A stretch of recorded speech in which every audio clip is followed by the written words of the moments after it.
Jalan makan-makan di Pins Boutique and Resto ya namanya? Ya. Boleh ceritain sendiri Kak Rizky, kalau kita lihat kan bangunannya ini otentik, kuno banget gitu ya, tapi mas sekali ya. Oke, boleh deh. Terima kasih Kak udah datang sih menyempatkan mampir ke tempat kita. Seperti yang Kakak bilang tadi, kalau untuk bangunan ini sendiri, itu ya bisa dibilang heritage. Bangunan ini dibangun sejak 1920. Awalnya 1920. Pada tahun 1920 mulai dibangun, mulai ditata. Tapi untuk dipergunakan pertama kalinya itu di tahun 1930-an. Ya, yang menggunakannya itu aku lupa namanya siapa, tapi yang jelas jabatannya itu asisten residence. Jadi asisten residence itu kayak apa ya, wagub gitu loh. Wagubnya Hindia Belanda pada saat itu. Oh, wagubnya Hindia Belanda. Ini tuh rumah dinasnya. Dan kantornya di sebelah situ ada toko roti Biru Bakery. Itu tuh kantor asisten residence-nya. Nah, seberang ya berarti ya? Iya, seberangnya. Seberang. Ini rumahnya. Oh, ini rumahnya. Nah, bisa dilihat juga di depan ada tulisan Woonhoeste Pangkal Pinang. Oh iya, nah, itu maksudnya? Itu maksudnya rumah singgah artinya. Dalam bahasa Belanda artinya rumah singgah. Jadi waktu itu si asisten residence itu salah satu orang yang paling welcome sekali. Jadi ada tamu-tamu residen, tamu siapapun yang mereka mampir ke sini, dia selalu menyambut dengan hangat gitu loh. Jadi dia selalu bilang ini tuh rumah singgah di Pangkal Pinang. Jadi tamu-tamunya selalu dijamu di sini. Dan bisa dilihat juga suasana di sini masih otentik sekali, kayak lantai, tembok, sama kusen pintunya itu asli, belum pernah diganti. Berarti ini bangunan asli dari pemerintahan Belanda? Asli, pemerintahan Belanda. Dan sekarang bangunan itu ya milik PT Timah. Untuk sejarahnya sendiri, bangunan ini selain dipakai asisten residence, setelah itu digunakan PT Timah sebagai apa ya, wisma satunya Timah. Habis itu digunakan jadi resto. Nah, ada yang menarik dari bangunan ini juga. Bangunan ini dulunya sebagai rumah kecilnya Bapak Idang Rasidi almarhum, komposer. Idang Rasidi, komposer internasional lah. Ya, dulunya bapaknya Pak Ahmad Rasidi itu orang Timah, tinggalnya di sini, rumah dinasnya, dan dia kecilnya di sini. Kalau pengen masuk bisa kita lihat ke dalam. Boleh. Boleh. Nah, ini bangunannya kelihatan kan masih kayak kusen ini kayak gabungan Chinese Belanda. Iya. Jadi Bangka ini nggak bisa dipisahin dari Belanda, Chinese Belanda seperti itu. Nah, itu ruangannya, ruangan dining kita bisa dilihat. Jadi ini benar-benar tempat tinggal, rumah? Iya, rumah tinggal. Kalau dulu itu, ini rumah tinggalnya Pak Idang Rasidi. Habis itu digunakan PT Timah sebagai tempat komersilnya seperti wisma yang bisa disewakan. Bisa disewakan tadinya. Habis itu Timah berpikir agar tempat ini bisa jadi komersil dan bisa membantu UMKM. Di sebelah kan ada UMKM. Iya.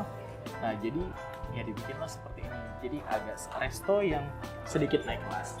Nah, dan untuk makanannya juga di sini kita nggak lepas dari makanan Nusantara juga. Ada di sini makanan asli Bangka, Belitung juga. Kalau makanan asli Bangkanya bisa dilihat ada lempak kuning, itu otentik sekali. Bangka yang otentik, pedas, asam, asin, gurih. Ada di sini ada ikan, seafood bisa. Terus ada juga makanan Belitungnya kayak mie Belitung. Kalau udah pernah coba mie Belitung, di sini autentik Belitungnya. Jadi emang dari awal kita datengin yang dari Belitung buat bikin. Dan habis itu ya udah kita copy resepnya seperti itu. Jadi masih dengan ingredients yang sama.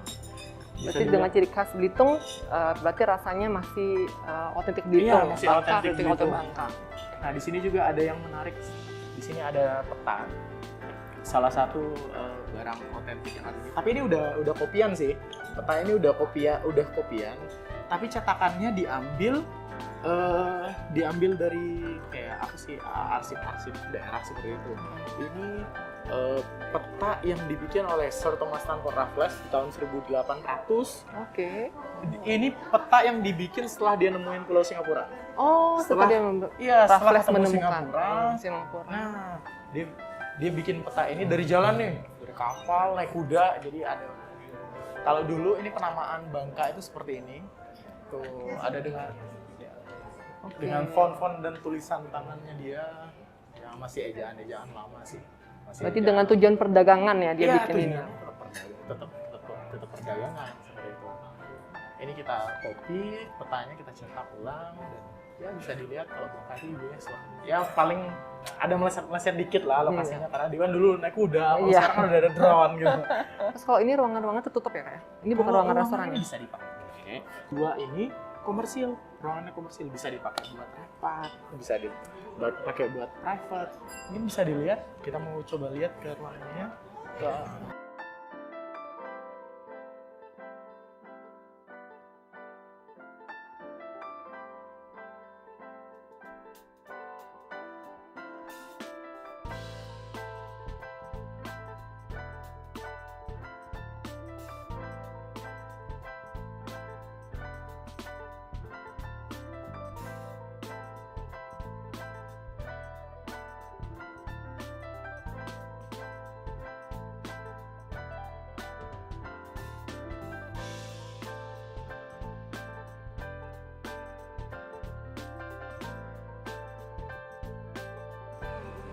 Nah, ini makanan kita sudah datang. Kita pesan salah satu menu andalan di resto ini, yaitu namanya ayam hutan Bangka.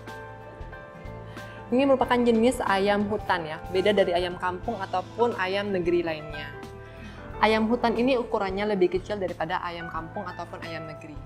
Untuk ayam hutan Bangka ini dimasaknya dengan cara digoreng. Jadi ayam hutan digoreng, kemudian dikasih bumbu sambal mangga. Nah, bisa lihat ada sambal mangga dengan bumbu bawang merahnya. Bawang merahnya terlihat masih segar banget ya.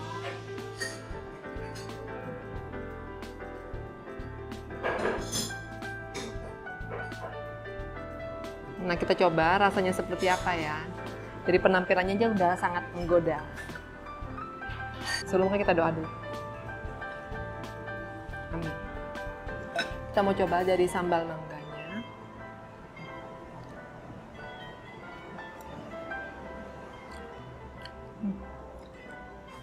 Segar banget, asam, ada gurih-gurih dari bumbunya, ada rasa sedikit pedas ya. Jadi asam, gurih, pedas dari sambal mangga ini. Kita mau coba ayamnya. Ini untuk satu porsi cukup besar ya, karena ini setengah ekor ayam. Kita potong.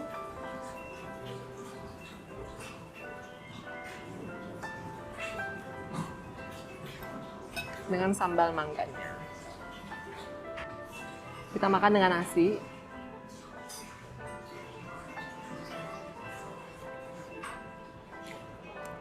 Ini lezat banget. Ayamnya lembut,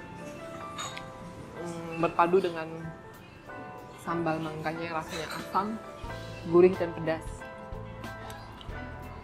Sangat membangkitkan selera makan.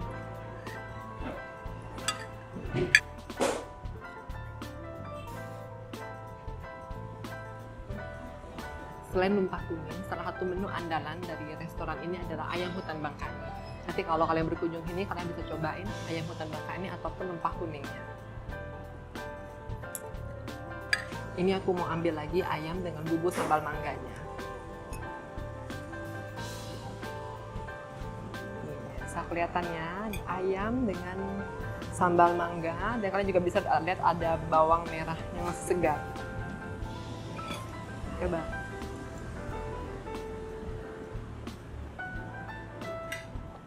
Ini enak banget gitu. Nah, walaupun kalian lihat tadi sepertinya sambal mangga ini ada bawang merah yang masih mentah ya, tapi nggak usah khawatir karena tidak akan menimbulkan rasa bau yang tidak nyaman. Karena bumbu sambal mangga ini sudah diolah sedemikian rupa dengan campuran bumbu-bumbu lainnya, sehingga rasa yang dihasilkan sudah sangat lezat sekali, sangat pas ketika dimakan dengan ayam gorengnya. Nah, ini kita coba ambil paha ayamnya. Kita coba makan ayam hutan Bangka.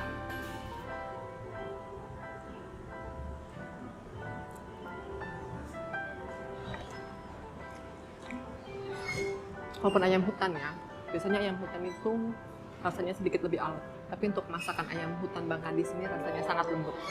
Ini aku pesan es jeruk kunci. Ini merupakan salah satu minuman khas Pulau Bangka.